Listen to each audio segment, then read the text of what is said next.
First, I'm using an Apple smartwatch. The good, the bad, the ugly, the not so great, and the amazing coming up pretty soon. Please support my channel by liking this video, sharing, and subscribe for more content like this and much more. Today guys, I'll be doing an overview of my Apple Watch SE, which I've had for about 5 months now, and it's been a pretty mixed bag of emotions and expectations. For starters, this is the first time I'm using a smartwatch, and the Apple SE is my first smartwatch. The Apple SE looks amazing. I wear mine almost every hour of the day, even when I'm going to bed, and that has brought some crazy issues which I'll get into in a little bit. The Apple SE looks fantastic on my wrist and still do till this day. Probably the only feeling that has survived my 6 months of owning this smartwatch. My first 2 weeks of owning the Apple Watch was filled with constant fiddling around the settings and apps, trying to figure out what's good and what's not.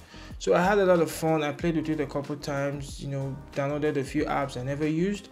And pretty much other stuff. I use like 5 watch faces each day, probably 5 or 10, maybe more, I don't know. But I quickly settled down to a few, probably 2 per day, but now I just use 1 watch face, which I've been using for the past 3 months or so. In the last 3 months of owning my Apple Watch, I could count the amount of times I have seen the app menu or the app list. That's partly because of my watch face, which gives me everything I need in a glance. By far my most used app is the countdown timer. I use it almost every hour of the day. If I have to put down my Apple smartwatch, today is probably the app I'll miss the most. It helps me organize things and get ahead of curves. If you don't use it, honestly I think you should give it a try. It helps you keep track of time better than you can, definitely. But some folks say your iPhone has a timer. Well, that's true, but the issue is that you don't take your iPhone everywhere you go. Like, you can set it on the kitchen counter and go to the living room and the timer is up and you won't hear it. But your Apple smartwatch is always on your wrist and it goes everywhere with you, so you're always alerted to when the timer is up. And definitely not, the Apple Watch actually can wake you up from sleep. If you'll be sleeping for hours, probably it's just a little vibration and some haptic taps.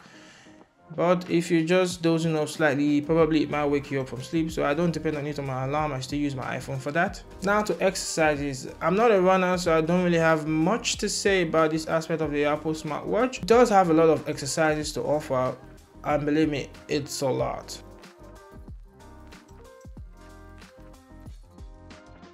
But I have tried a couple exercises like walking, running, jump rope, and that left me with some few questions initially. When I got my Apple smartwatch about 6 months ago, even leading up to a couple months after the release of watchOS 8, the Apple exercise or workout app was completely broken, and that left me really disappointed. It couldn't keep track of any exercise I did, even basic workouts like walking or running. It kept on reporting my time, making my hard work go to waste, which was really sad and made me disappointed, to just put it plainly. I was basically disappointed. I felt cheated by Apple. It really made me feel bad because, well, at that point in time I was trying to shed some pounds, still planning to right now, and the Apple Watch was supposed to be a huge part of that, which the Apple Watch turned out to disappoint, which made me lose track of my weight and instead added a couple pounds. Well, I couldn't return my Apple smartwatch, so I had to stick it out, and hopefully an update will come and fix it, and the Apple Watch OS 8 did that for me.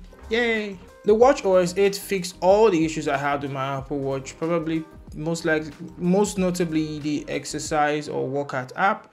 Now I could get up to 300% exercise completion on my workout ring, which is fantastic. It makes me feel good about myself, to say the least. Well, I feel that this app should have been working straight out of the box. With Apple, every stuff they do works, at least most of the time, but this time I was not so lucky.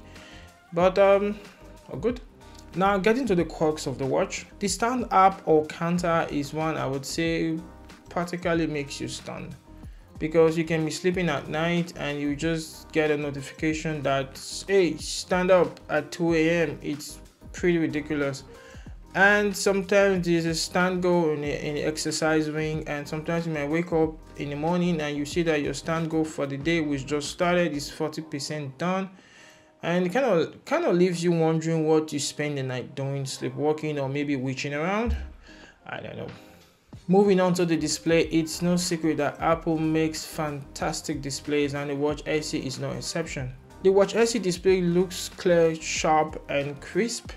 Even in the bright Harmattan sun, you can see everything quite clearly, and which is good, so you don't have to squint your eyes when looking at the watch and under bright sunlight conditions. My only issue with this display is its choice of covering. It scratches up pretty easily, and as you can see on my watch, well, let's just say the last 6 months has not been kind to it. I decided not to get a screen protector because I thought, well, it's a watch, so it's always on your wrist, so probably the chances of it getting dinged up or scratched up was very low compared to a smartphone. Although that part was true, I quickly found that that was not the case. I oftentimes found myself banging my watch into doorposts and scratching it on walls and so on, which quite left me surprised, which has led to the bunch of scratches for the last 6 months. I am not that fat, the doorpost just got smaller, okay? It's not my fault. Well, as you can see, the scratches are quite bad. Some are deep enough to stick your finger into it, and they have extended up to the aluminum shell. I know Apple decided to use the good stuff. I think that's sapphire glass, I'm not so certain, but I think so. They decided to use the good stuff on the higher end models like the titanium versions, and the titanium version costs a lot more than my Watch SE. Well, I just don't think at this point in time that it's worth it for me to shell out a lot more money for a smartwatch. The heart rate sensor works just fine. I'm 27 years old, pretty good shape, and let's just say the health app fell out of favor. Probably one of the first apps that I stopped using because, well, it told me the same thing every single time, so I just didn't find much use for it. Maybe if you have a very active workout life, you might find some use for it, but still. Oh, but the decibel meter is quite useful. Why I found it useful a couple of times, well, for example, there was a time I was in church and the music was extremely loud. So my watch beeped a few times telling me that, whoa, this sound is too loud and not good for your ears. So, well, you can't walk out of church, but I kind of like went to a distant place where I knew I could probably shed a couple decibels and save my hearing when I'm 90 years old. The Apple Watch is fantastic for music controls. You don't have to search for your phone or your purse. You just have to with the flick of your wrist, you can check your music that is playing next to it, pause it, rewind, single.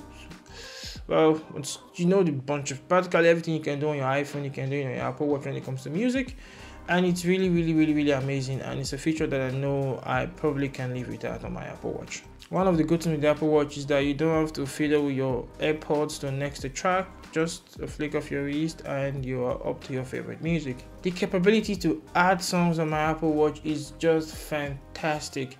There have been a couple times well back I left my phone at home, just went for a walk with just my Apple Watch and my AirPods, so I could play all of my favorite music while on the run or while on the walk. I don't run, I mostly walk. I'm too fat to run. But it's been good. I've said it's a feature I really enjoyed, I have to say. I'm not going to touch on every aspect on the Apple Watch. There are a lot of things to talk about. So, well, I believe you are the best reviewer of your watch. The chances that you already own one if you are watching this video is pretty high. And if you're point of the line is I'm making this video just to help anyone out there, probably give you a different perspective if you own a watch or you want to get a more realistic view of the Apple Watch and know how it should. Probably if your lifestyle is more like mine, maybe you can relate to what I'm talking about. But I'm going to be installing a screen protector before the display gets any uglier because I plan on selling my Watch SE to get a Series 7, and hopefully that can only be possible when you like this video, share with your friends, and subscribe to this channel. Being able to see your messages and giving replies on my watch is amazing because, well, sometimes your messages just need a short reply like, okay, that's nice, let's go, see you tomorrow, I'm gonna call you right back. Well, you can easily do those on your Apple Watch and you don't have to go searching or go digging for your iPhone. And also it takes the guesswork out of what message you received. For example, you might get a message from your telecom provider which doesn't really need a response if you're expecting a message. So you can just simply save the messages for the reply so you don't have to go dig for your iPhone. The Touchlight is pretty nifty. I've used it a lot of times. I live in a country where power is endemic. So you can just be, for example, I'm making this video and power can go out, so I have to need my Apple Watch, which is always on my wrist, to get to a source of light, or probably sometimes I have used it to get some things done in the dark, which is quite useful, I have to say. Finally, as for Siri, I have to say it's no different than what it is on the iPhone. I don't want to be the guy on a public bus screaming instructions at their watch telling you to get something done. I'd rather just pick up my phone or just use the digital crown and just get it done. In terms of voice recognition, I found that Google Voice and sometimes Amazon Alexa does a pretty decent job of getting my voice, probably better than Siri, but generally saying, I do not use voice assistants. To me, they're just not ready yet. That's what I think. You might use it a lot, but for me, no, not yet.